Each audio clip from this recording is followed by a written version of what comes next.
сот реформасынан баштайм. Аялдарга таандык сапаттар керек болуп атат да мамлекеттик башкаруудачы. Бизге кыргыздарга президенттик башкаруу жарашпайт.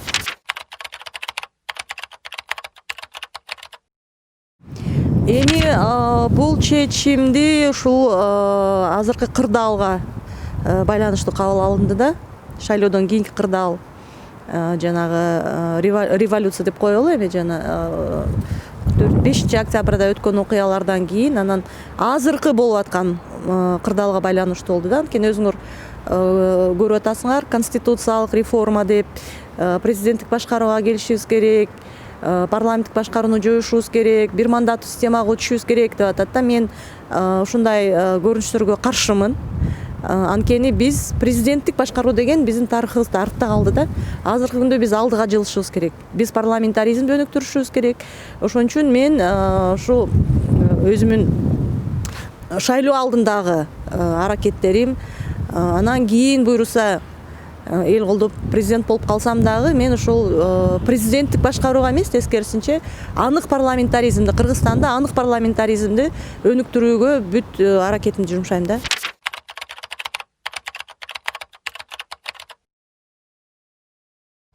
Артка кетүү деп баалайм, анткени президенттик башкаруу башыбыздан өттү. Болгондо дагы биз 10-жылы конституцияга баягы парламентаризмге карата багыт койгонубуз менен биз ал конституция менен жашаган жокпуз, ишке ашкан жок. Президент алсыз ыйгарым укугу болбогон күндө дагы биз өзүбүз эле президенттерди тегеректеп, кошомат кылып, алардын бийлиги жок учурда деле биз аларга бийлик берип аларды күчөтүп атабыз да. Ошон үчүн менин оюмча биздин мындай тарых жагынан дагы алып көргөндө, психологиялык жактан да алып көргөнгө бизге кыргыздарга президенттик башкаруу жарашпайт. Биз ошо бир кишиден эле өзүбүз жоопкерчиликти алып, өзүбүз аракет кылгандын ордуна бир кишини эле карап жалдырап отура беребиз да, ушул киши кыла койсо экен депчи. Чынында парламентаризм дегенибиз бул бийлик элде болгондо дагы өз алдынча башкаруу системасын өнүктүрүш керек да.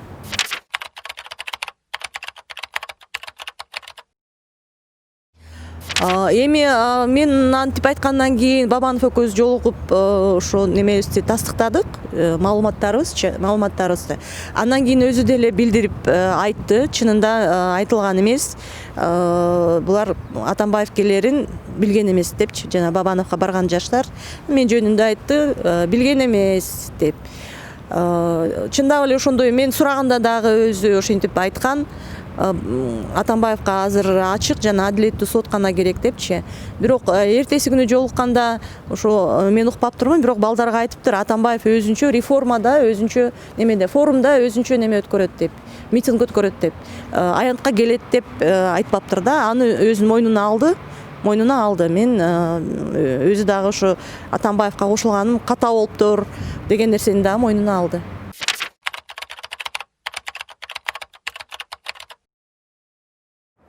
Эми буга чейинки президенттердин баары эле аябай бир шумдук программаларды айтып, көп убадаларды берип келген да, бирок эч нерсеси аткарылган жок, мына өзүбүз деле көрүп атабыз. Анан ар бир мамлекет башчысы болобу, өкмөт башчысы болобу, ар ким өзүнүн ыйгарым укугунун алкагында иштеш керек да. Биздин болсо президенттер чыгып кетет да ошол ыйгарым укугунанчы. Ошон үчүн ар бир президент келген сайын эле биз өзүбүз узурпацияга жол ачып берип коюп атабыз.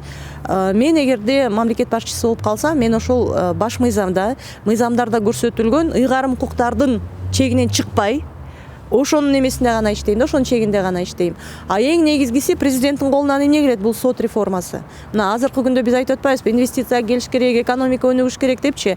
Сот реформасы болуп, адилеттүүлүк орномоюнча эч кандай реформа алдыга жылбайт. Бул президенттин колунан келе турган иш, ошон үчүн мен баштаганда эле сот реформасынан баштайм. Өзүм дагы баягы мурун сотто иштегенден кийин, андан кийин дагы көп изилдеп жүрөм сот системасындагы проблемалардычы. Ошон үчүн мен бул немеде мындай реалдуу жасай турган кадамдарым бар да. Андан кийин президенттин колунда коопсуздук маселелери, буга чейин дагы биз айтып келгенбиз, мамлекеттик коопсуздук комитетин толугу менен реформа кылыш керек депчи. Мына ушул негизги эки маселе болот. Анан дагы бир нерсе, баягы аял киши болгондон кийин биз мисалы ушул күнгө чейин саясатчылардын